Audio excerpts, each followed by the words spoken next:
Hello दोस्तों, आज class 12 का लास्ट एग्जाम था इंटरप्रेन्योरशिप का। और आज हम लोग आंसर मिला लेते हैं इंटरप्रेन्योरशिप का। आप मिलाइए, देखिए 25 में से कितना नंबर आपका आता है, क्योंकि 25 एमसीक्यू इंटरप्रेन्योरशिप में पूछा गया था। ये जिस भी बच्चे ने मुझे क्वेश्चन दिया है, ये जिस भी बच्चे का क्वेश्चन है, इसका एक्यूरेट है। सब कुछ मैं देख रहा था, सारा का सारा ठीक मार्क आया है। यानी ये बच्चा 25 आउट ऑफ 25 मारा है। ठीक है, अब जो भी बच्चे का ये क्वेश्चन हो, चलिए फर्स्ट क्वेश्चन की तरफ से मिलाते चले जाते हैं। इस बच्चे का सब सही है। फर्स्ट क्वेश्चन का डी होगा। मिलाते चले जाओ आप लोग भी। पहला क्वेश्चन का क्या है? डी होगा। फर्स्ट का डी, फर्स्ट का डी मिलाते चले जाइएगा। लगभग इस बच्चे का सही है। सेकेंड क्वेश्चन की बात करते हैं तो सेकेंड क्वेश्चन का जो ऑप्शन है, सेकेंड क्वेश्चन क्या है? Incentive are not concern with. तो इंसेंटिव जो है लमसम पेमेंट से कंसर्न नहीं रहता है, तो सेकेंड का भी डी होगा। फर्स्ट का डी और सेकेंड का भी डी होगा। थर्ड क्वेश्चन ये कहता है कि market demand is also known as. Market demand को किस नाम से जानते हैं? तो मार्केट डिमांड को डिमांड फोरकास्टिंग के नाम से जानते हैं। मार्केट डिमांड को डिमांड फोरकास्टिंग, तो थ्री का ए।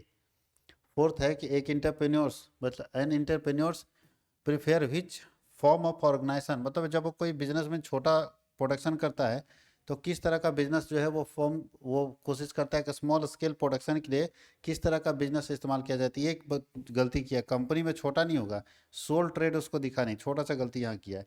एकाकी व्यापार होना चाहिए था। ठीक है, एकाकी व्यापार में छोटा, जब हम बिजनेस करते हैं तो एकाकी व्यापार खोलते हैं, बड़े में हम लोग खोलते हैं कंपनी। बोलता है dot dot dot is defined A discovery of idea. यहाँ पे भी मिस्टेक किया है। हाँ, यहाँ ये ठीक है। इनोवेशन जो है वो डिस्कवरी ऑफ आइडिया, ये ठीक है। इनोवेशन तो मारिए फाइव का बी, फाइव का बी मारिए। सिक्स में बोलता है जॉर्ज आर टेरी के अनुसार कितना स्टेप है? चार है। जॉर्ज आर टेरी के अनुसार जो है टाइप्स ऑफ प्लानिंग कितना है? प्लानिंग के कितने टाइप्स होते हैं? चार होते हैं। तो सिक्स का मारिए डी, सॉरी सिक्स का मारना है C. Money spent on preparation of project. अगर हम प्रोजेक्ट के ऊपर कोई खर्चा करते हैं तो वो मेरा इन्वेस्टमेंट होता है। सेवन का ए मारिए, सेवन का ए।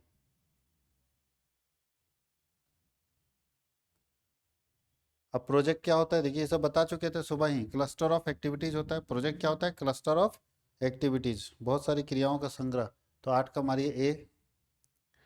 नाइन नंबर में भी ए मारना है आपको। नाइन का भी A. Project identification deals with viable project idea, nine का ए। टेन में आप मारिए फैक्टर इंटेंसिटी ओरिएंटेड प्रोजेक्ट को क्या बोलते हैं? तो फैक्टर इंटेंसिटी ओरिएंटेड प्रोजेक्ट को हम कैपिटल इंटेंसिव भी बोलते हैं और लेबर इंटेंसिव बोलते हैं, दोनों बोलते हैं, इसलिए इसका डी होगा। इसका डी मारिएगा, बोथ ए एंड बी है ना, इसका डी मारिए। तो टेन का डी सही जवाब होगा आपका।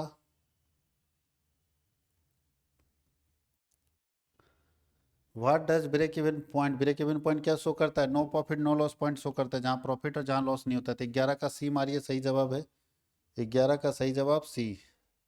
12 बोलता है डीपीआर क्या है? फुल फॉर्म पूछ रहा है क्या? इसका फुल फॉर्म आज ही कोई बच्चा पूछा था हमको लाइव क्लास में। तो फुल फॉर्म नहीं पूछ रहा है। डीपीआर क्या है? एक्शन प्लान, आज ही तो बताए थे।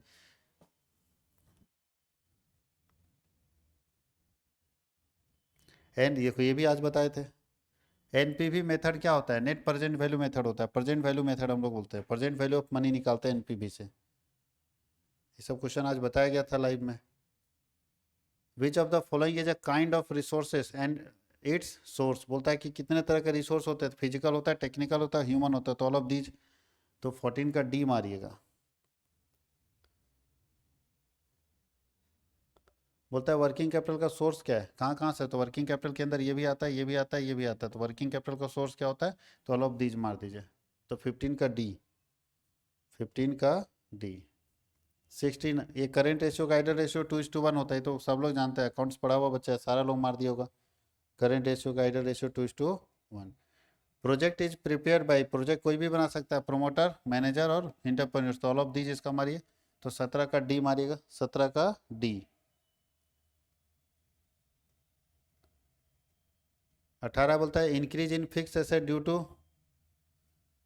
To cash purchase. तो अगर कैश परचेज के कारण फिक्स एसेट बढ़ता है तो इसका फंड फ्लो स्टेटमेंट में क्या असर पड़ता है? तो याद रखिएगा कि जब भी हम फिक्स एसेट खरीदते हैं पैसा लगा के नगद में, तो उससे मेरा अप्लीकेशन ऑफ फंड हो जाता है। और फिक्स एसेट बेचते हैं तो सोर्स ऑफ फंड। तो इसका बी सही जवाब है। ये हमको कोई फोन करके पूछ लिया था, मुझे नहीं मालूम कि एग्जाम में पूछा हुआ क्वेश्चन था। नेट वर्किंग कैपिटल कैसे निकलता है? Current asset minus current liability करने से नेट वर्किंग कैपिटल निकल जाता है। तो 19 का ए मारिए, 19 का ए। बीच में बोलता है वेंचर कैपिटल में क्या होता है, हाई रिस्क होता है, आज ही सुबह सुबह बता चुके हैं, वेंचर कैपिटल में हाई रिस्क होता है, हाई रिस्क कैपिटल होता है वेंचर कैपिटल। तो मारिए 20 का ए। लेबर इंटेंसिव में क्या होता है, कौन से देश के लिए लेबर इंटेंसिव, आज ही बता चुके थे, डेवलपिंग कंट्री जो होते हैं भारत जैसा देश, वहाँ पर लेबर इंटेंसिव टेक्निक ज़्यादा अच्छा रहता है।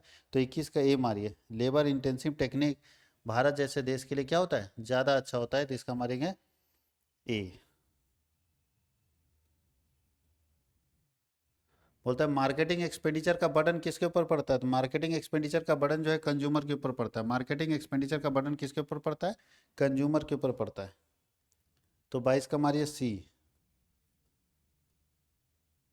23 में नेक्ट डिवेंचर क्या होता है, नेट डिवेंचर फुली सिक्योर्ड होता है, पार्टली सिक्योर्ड होता है, अनसिक्योर्ड होता है, तो नेक्ट डिवेंचर हमेशा अनसिक्योर्ड होता है, आज हम लोग सुबह देख चुके हैं। नेक्ट डिवेंचर क्या होता है, अनसिक्योर्ड होता है, हमेशा सुरक्षित रहता है। आईडीबीआई की स्थापना कब हुई है, आईडीबीआई की स्थापना 1964 में हुई है, आईडीबीआई की स्थापना कब हुई है, 1964 में, ये भी सुबह सुबह आज हम लोग देख चुके थे। और लास्ट है एसएफसी का कानून कब बना था, एसएफसी का मतलब state finance corporation, state finance corporation act बना था 1951 में, एसएफसी का कानून बना था 1951 में। ये है हमारा एमसीक्यू क्वेश्चन है 25 में, उम्मीद करते हैं आप लोगों को बहुत अच्छा आया होगा। और सब्जेक्टिव की भी बात करें तो बड़े मज़ेदार क्वेश्चन है, एकदम सिंपल सिंपल क्वेश्चन है। देखिए पहला लिखा है कि उद्यमी कौन है, सब जानता है। दूसरा क्वेश्चन है इक्विटी शेयर क्या है, इससे आसान क्या मिलेगा। बिजनेस एथिक्स नहीं आता, छोड़ दो। लेखांकन अनुपात तो पता था, मार्केटिंग मैनेजमेंट तो पता था, सब बीएसटी देख लीजिए। उसके बाद ब्रांड और ट्रेडमार्क में अंतर पता था, प्रबंध के कितने स्तर होते हैं, 3 स्तर होते पता था सबको, को फंड फ्लो स्टेटमेंट बता चुके थे। और बोलता है भूमि खरीदने के किस तरह का पूंजी चाहिए, फिक्स कैपिटल चाहिए भूमि खरीदने के लिए। अभी देखिए लॉन्ग में क्वेश्चन पूछ रहा है पैकेजिंग के क्या उद्देश्य हैं, सब जानते हैं। पैकेजिंग अस्थायी पूंजी और कार्यशील पूंजी में अंतर सब जानते हैं, ये सब नहीं लिखेगा। वित्तीय नियोजन बीएसटी का सब क्वेश्चन पूछ रहा है। पर्यावरण के प्रति उद्यमी का क्या दायित्व, तो छोड़ दीजिए अगर नहीं समझ में आता था। और थोक व्यापारी फुटकर व्यापारी में अंतर पूछ रहा था, बना सकते हैं। प्रौद्योगिकी टेक्नोलॉजी की आवश्यकता के क्या कारण है, वो हम लोग देखे हुए क्वेश्चन। बाजार मूल्यांकन का क्या अर्थ है, शेयर और डिबेंचर में अंतर स्पष्ट कीजिए, शेयर और डिबेंचर में क्या डिफरेंस है। लॉन्ग आंसर टाइप क्वेश्चन में प्रबंध की परिभाषा दीजिए, इसकी विशेषता लिखिए, बीएसटी जो पढ़े सब कंप्लीट समझ में आ जाएगा। पूंजी के विभिन्न प्रकार को लिखना था, कितने तरह का। अवसर बोध तो ठीक है, विपणन अवधारणा देखिए, ये भी बीएसटी का पोर्शन है। कार्यशील पूंजी को प्रभावित करना होता है तो बीएसटी है, ठीक है। और अल्पकालीन और दीर्घकालीन वित्तीय स्रोत भी आपके बीएसटी के अंदर आता है। तो बीएसटी में ज़्यादातर आपको क्वेश्चन पूछा गया था, तो ईटीपी का क्वेश्चन भी मज़ेदार था। अब हम लोग मिलते हैं जल्द ही, जब सीयूटी की तैयारी के लिए हम लोग वीडियो बनाएंगे और आपको सीयूटी की तैयारी के का पूरा टिप्स सिखाएंगे, सीयूटी की आवश्यकता क्या है, क्यों सीयूटी देना चाहिए और उससे क्या फ़ायदा होगा। एक एक करके हम लोग वीडियो बना के आपको समझाते चले जाएंगे और आप सीयूटी के क्लास में ज्वाइन कीजिए, ऑफलाइन या ऑनलाइन में। Thank you.